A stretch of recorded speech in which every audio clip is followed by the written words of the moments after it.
I stormed into the sleek glass office on the 45th floor of the Manhattan skyscraper, my heart pounding like a drum in a rock concert. The interview had gone flawlessly, or so I thought, until Victoria Langford, the Millionaire CEO of Langford Tech, leaned back in her leather chair and said, "Emily, I'm not hiring you as my assistant. I need you to pretend to be my girlfriend." The words hit me like a freight train, shattering my dreams of a legitimate career boost and plunging me into a web of deception that would unravel everything I held dear.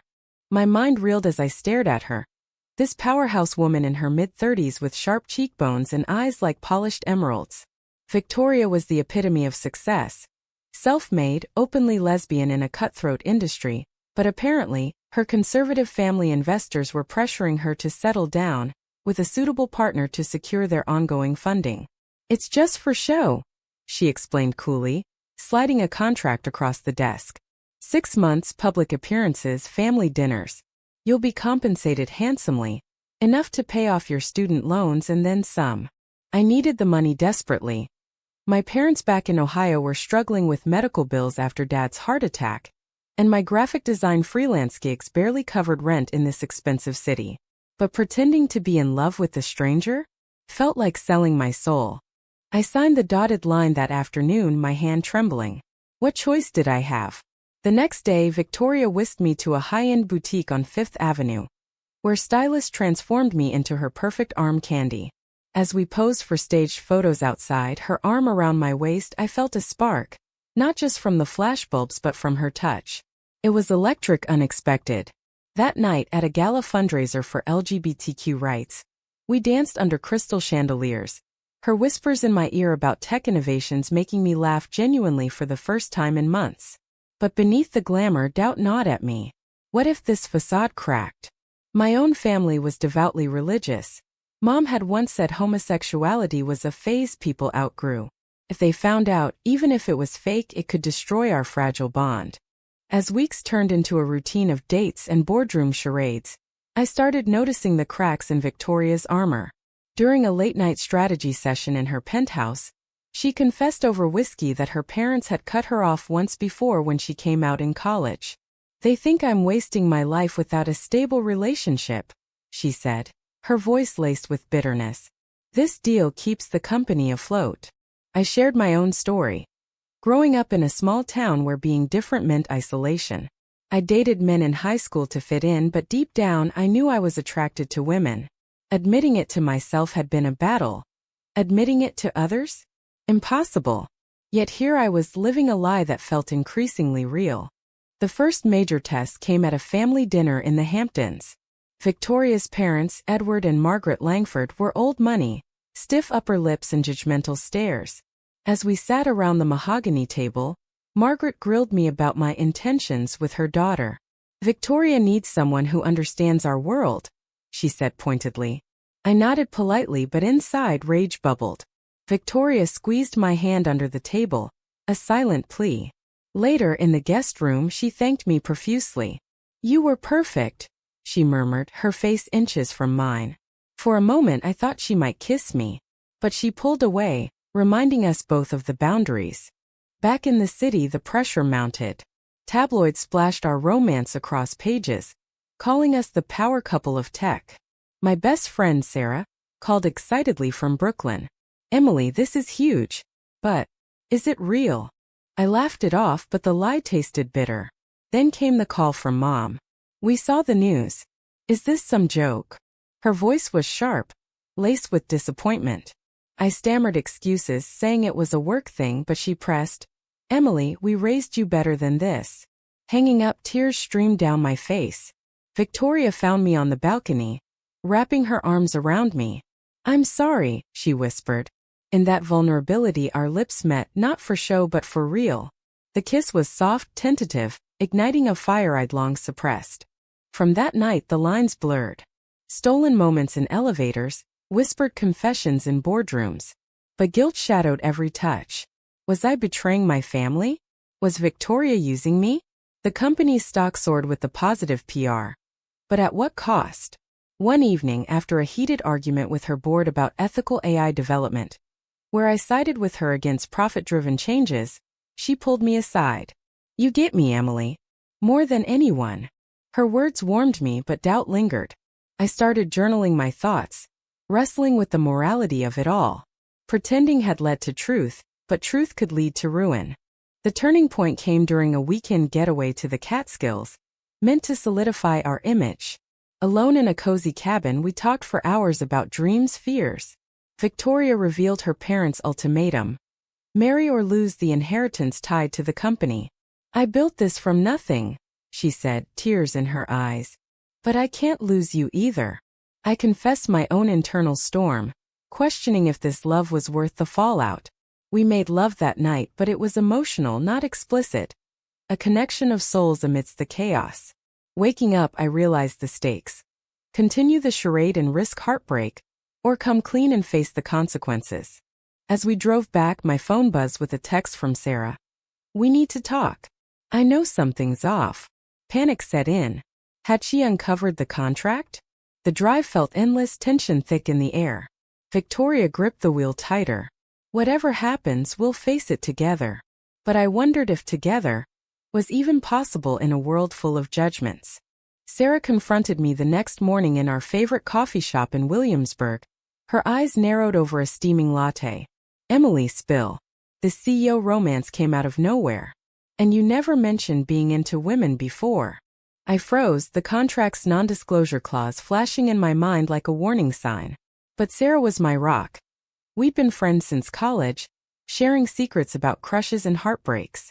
Lying to her felt like another layer of betrayal. It's complicated. I hedged, stirring my coffee endlessly. She leaned in. Complicated how? Are you happy? The question pierced me. Was I? The passion with Victoria was undeniable, but the secrecy was suffocating. That afternoon, back at Victoria's office, I paced her executive suite while she fielded calls. We need to talk about Sarah, I said when she hung up. Victoria sighed, rubbing her temples. Tell her what you must, but keep the contract out of it. Her tone was businesslike, reminding me of our origins. Anger flared. Is that all I am? A clause in your deal? She stood, crossing to me. No, Emily. You're everything. But if this leaks, the investors pull out, and hundreds lose jobs. The weight of it hit me, the ripple effects of our choices. One lie protected livelihoods but eroded my integrity. Family pressure escalated that week. Dad called, his voice frail from recovery. Your mother's worried sick. This lifestyle isn't you. The word lifestyle stung like a slap. I defended myself, saying it was my life, but he hung up mid-sentence. Tears blurred my vision as I scrolled through old family photos. Holidays in Ohio, smiles unmarred by secrets. Victoria comforted me that night, but her own demons surfaced. My brother James is the golden child, she confided. Straight married kids. Parents adore him. Me? I'm the disappointment. We bonded over shared pain, but it fueled my resolve to confront the charade. The next blow came at a corporate retreat in Aspen. Victoria's parents surprised us, insisting on quality time. Over ski lodge dinners, Edward grilled Victoria about expansion plans, ignoring me until he cornered me alone. You're a nice girl, Emily, but this phase of hers needs to end. We expect grandchildren. His words ignited fury. It's not a phase, I snapped. Victoria deserves better than your conditional love. He stormed off, and later Victoria was livid. You could have jeopardized everything. Our argument echoed through the cabin, accusations flying. Me calling her a coward, her labeling me naive. We slept apart, the silence deafening. Reconciliation came the next day on the slopes. Victoria caught up to me, skis kicking up snow. I'm sorry. You're right. I hide behind the business. We talked honestly, admitting fears. But back in New York, the media frenzy intensified. A gossip column hinted at faked romance based on anonymous tips. Panic ensued. Victoria's PR team spun it as jealousy, but I suspected James. Her brother had always resented her success. I confronted her about it. If he's sabotaging us, we fight back. She hesitated. He's family. The divide grew. Loyalty to blood versus loyalty to love. My internal conflict peaked during a therapy session I started secretly. The therapist probed. What do you want, Emily? I wanted authenticity, but the price? Alienating my parents, risking Victoria's empire. Meanwhile, Sarah dug deeper, texting links to articles questioning our timeline. This smells like a PR stunt. I met her again, confessing partially. It started fake, but it's real now. Her face fell. You lied to me? For money. Betrayal etched her features. I thought we were sisters. She left, blocking my number. The loss hit hard, another casualty of my decisions. Victoria faced her own reckoning at a board meeting. Investors, swayed by rumors, demanded proof of stability. She presented our relationship as genuine, but doubt lingered. After, she broke down in my arms. I can't lose the company, but I can't lose you. We decided to go public with the truth, but timing was key. That night, a knock at the door. James, smug. Sis, Mom and Dad sent me. End this farce or I'll expose the contract. Blackmail. Victoria's face paled. How did you know? He smirked. I have sources. The confrontation turned ugly. Shouts about jealousy, inheritance. James left with a threat. 48 hours. We spent the night strategizing. We come clean on our terms, I urged. But Victoria wavered, torn between family and future. As dawn broke, she chose, I'll fight for us. Hope flickered, but the cost loomed. My parents arrived unannounced the next day. Mom's eyes red from crying. We flew in to save you from this. The living room became a battlefield. Accusations of brainwashing. Pleased to come home. I stood firm. This is who I am. Dad's silence hurt most. He left without a word. Victoria held me as I sobbed, but her phone buzzed incessantly, board members pulling support. The high rose as we prepared a press conference. But betrayal struck. An email from an unknown sender leaked the contract to the press. Chaos erupted. Reporters swarmed the building, stocks plummeted. Victoria's face on the news. Langford Tech in turmoil. Fingers pointed at James, but he denied it. In the eye of the storm, we clung to each other, decisions weighing heavy. Had we pushed too far? The press conference was a disaster waiting to happen. Held in the lobby of Langford Tech amid flashing cameras and shouted questions. Victoria stepped to the podium, her usual poise cracking under the strain. The rumors are partially true, she admitted. Her voice steady but eyes betraying turmoil. Our relationship began as an arrangement to appease family pressures, but it evolved into something real. Gasps rippled through the crowd. I stood beside her, heart hammering as she continued. I won't hide anymore. Emily is my partner, and I'll step down if needed to protect the company. The announcement sent shockwaves. Stocks dipped further. Investors fled. But in that moment, her honesty felt like liberation. Backlash was swift. Social media erupted with hashtags like #FakeLoveLangford. Some praising our courage, others condemning the deception. LGBTQ advocates rallied support, calling it a stand against societal norms, while conservatives labeled it immoral. My inbox flooded with hate mail. You're destroying families. Mom texted. How could you humiliate us like this? No response from Dad. The isolation deepened. Friends distanced themselves, fearing association. Sarah unblocked me only to say, I need time.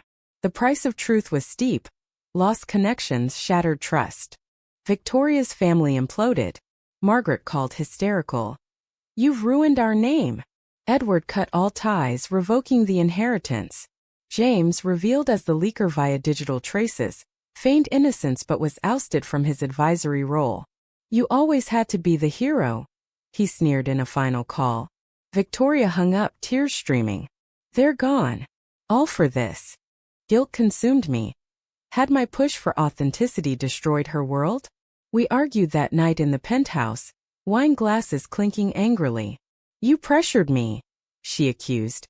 I wanted to fight. I shot back. Reconciliation came through exhaustion, holding each other as the city lights twinkled below. Professional fallout mounted. The board demanded Victoria's resignation to salvage reputation. She fought in marathon meetings, arguing her vision for ethical tech outweighed personal scandals. I supported from the sidelines, redesigning the company's PR campaign pro bono. But whispers followed me. Gold digger. Job offers dried up. My freelance clients ghosted. Desperate, I applied for entry-level positions, humility a bitter pill. One interview ended abruptly when the hiring manager recognized me. We can't afford the drama. Amid the chaos, moments of awakening emerged. At a support group for LGBTQ professionals, I shared my story, voices echoing similar struggles. Hidden identities, family rejections. A woman in her 40s hugged me after. Your bravery inspires. Victoria attended too, opening up about her internalized shame. I built walls to survive, she said. Therapy sessions together unpacked layers, her fear of abandonment, my need for approval. Progress was slow but bonds strengthened. A turning point came when Dad called unexpectedly. Emily, I don't understand, but I miss my daughter. His voice cracked. We talked for hours, him admitting ignorance, me explaining my journey. No full acceptance but a crack in the armor. Mom remained distant but hope flickered. Victoria's brother reached out apologetically. I was wrong. Jealousy blinded me. Reconciliation tentative but possible. Yet new conflicts arose. A rival tech firm poached Langford's key engineers, capitalizing on the scandal. Victoria worked tirelessly to retain talent, offering equity shares. I helped brainstorm, our partnership evolving beyond romance into true collaboration. But exhaustion took its toll. She collapsed one night from stress, rushing to the ER. Doctors warned of burnout. Holding her hand in the sterile room, I realized the human cost. We need balance, I whispered. She nodded, promising change. Society's judgment persisted. At a charity event, whispers turned to confrontations. A donor pulled Victoria aside. Your lifestyle choices reflect poorly. She stood tall. My choices make me human. Inspired, I spoke up too, defending our right to love. The event raised record funds, allies emerging from unexpected places. As months passed, the company stabilized. Victoria retained CEO status by a narrow vote, implementing reforms. Our relationship deepened, moving in together. A quiet commitment amid noise. But scars remained. Sarah's friendship mended slowly, family ties fragile. One evening, overlooking the Hudson, Victoria proposed a real future. No more pretending. I said yes, but doubt lingered. Had the pain been worth it? The ultimate test arrived with a lawsuit from disgruntled investors claiming fraud. Courtrooms became battlegrounds, testimonies exposing vulnerabilities. Victoria on the stand. I deceived to protect, but love taught me truth. The judge ruled in our favor, citing no malice. Victory tasted sweet, but the ordeal aged us. In quiet reflection, I journaled the lessons. Choices define us, but consequences shape us. Awakening came not in grand gestures, but daily decisions to choose love over fear. With the lawsuit behind us, a fragile normalcy settled over our lives, but the undercurrents of tension never fully receded. Victoria dove back into work with renewed vigor, spearheading a new initiative for inclusive AI that drew praise from progressive circles. I landed a position at a nonprofit designing campaigns for LGBTQ rights, channeling my experiences into advocacy. Yet, every public appearance reminded us of the scrutiny, cameras capturing our every move, analyzing for cracks. Are they still together? Headlines speculated. The pressure to perform perfection was exhausting. Family mending progressed unevenly. Dad visited New York for the first time, awkward hugs in the airport. Over dinner at a quiet Italian spot, he asked tentative questions. What makes you happy, Emily? I spoke of Victoria's strength, our shared dreams. He nodded, not fully comprehending but trying. I love you, kiddo. That's what matters. Mom sent a card months later. Praying for you. Progress, albeit slow. Victoria's parents remained estranged, but James bridged the gap, inviting us to his son's birthday. Let's start over, he said. We attended cautiously, small talk evolving into genuine conversation. Healing felt possible, but trust was a work in progress. Social circles shifted too. Old friends faded, new ones emerged from support networks. At a pride event in the village, we marched hand in hand, cheers drowning out jeers. A young woman approached. Your story gave me courage to come out. Moments like these affirmed our path, but they couldn't erase the betrayals. Sarah and I reconciled over brunch, tears mixing with laughter. I was hurt, but I get it now, she said. Just no more secrets. Our bond strengthened, a testament to forgiveness. Internal struggles persisted. Victoria battled imposter syndrome, questioning if her success was tainted by the scandal. Did I earn this or was it pity? She'd ask late at night. I reassured her, but my own doubts mirrored. Was I defined by this drama, or could I forge my identity? Therapy helped unpack these revealing patterns, my people-pleasing from childhood, her perfectionism from rejection. We committed to growth, attending workshops on healthy relationships. A new conflict brewed when Victoria's ex, a fellow entrepreneur named Alex, resurfaced. Alex, charming and manipulative, emailed claiming unfinished business. We were real. This is rebound. Victoria dismissed it, but seeds of insecurity sprouted. At a conference in San Francisco, Alex cornered us, flirting overtly. Victoria, you deserve better than a pure stunt. Fury boiled, I confronted her. She's with me now. The exchange went viral, reigniting rumors. Back home, we argued. Why didn't you shut her down? Victoria admitted lingering guilt from their breakup. Transparency healed the rift, but it highlighted vulnerabilities. Professional stakes rose again. Langford Tech faced a hostile takeover bid from a conservative conglomerate, viewing the scandal as weakness.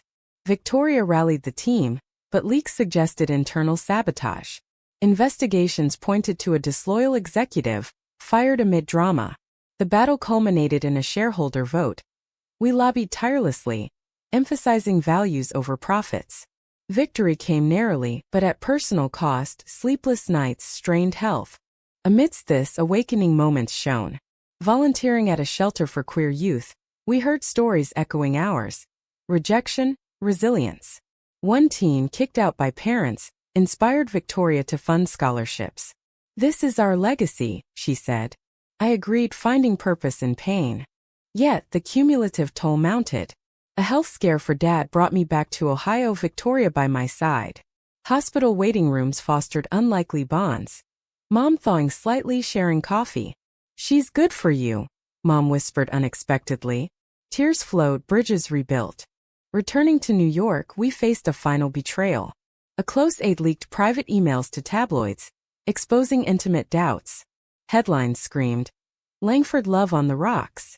Devastated, Victoria considered quitting. Is it worth it? I held her. We decide that. We sued for privacy invasion, winning a settlement used for advocacy.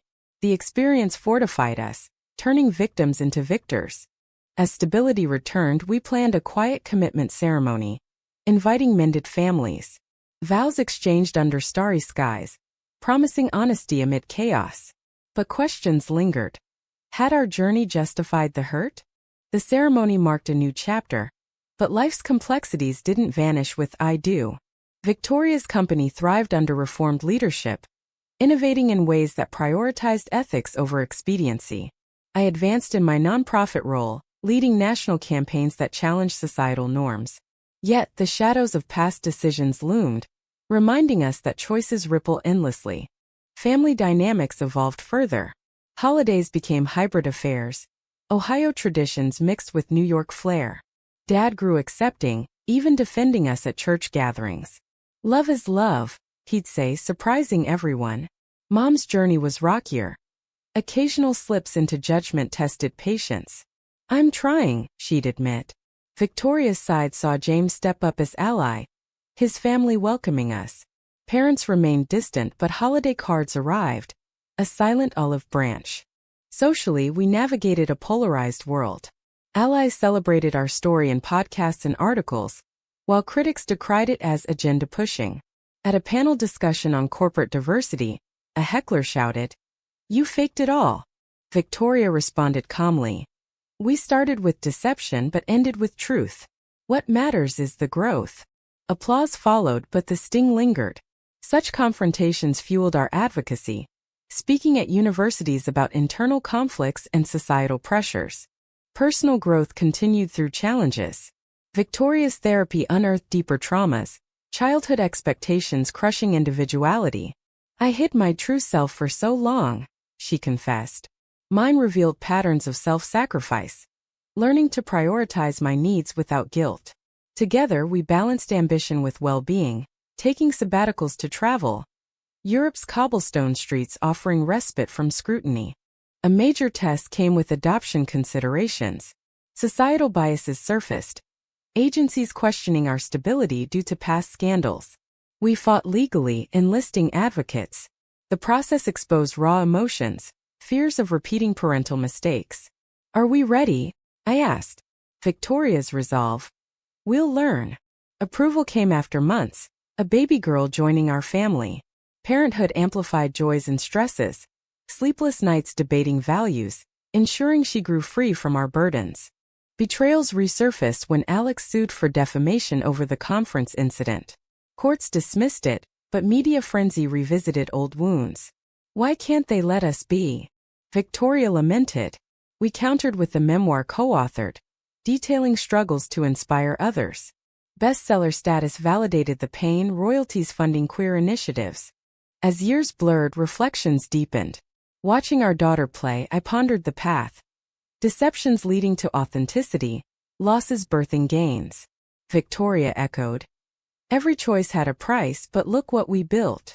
Society's evolution offered hope, laws advancing, attitudes shifting.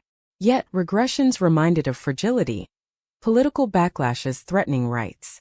We lobbied in D.C., voices among many fighting for equality. In quiet evenings, doubts whispered. Did the ends justify the means? Our story, woven with tension, confrontations, and awakenings, posed enduring questions. Was sacrificing family bonds and personal integrity for forbidden love ultimately the right choice? Or a selfish pursuit that caused unnecessary suffering?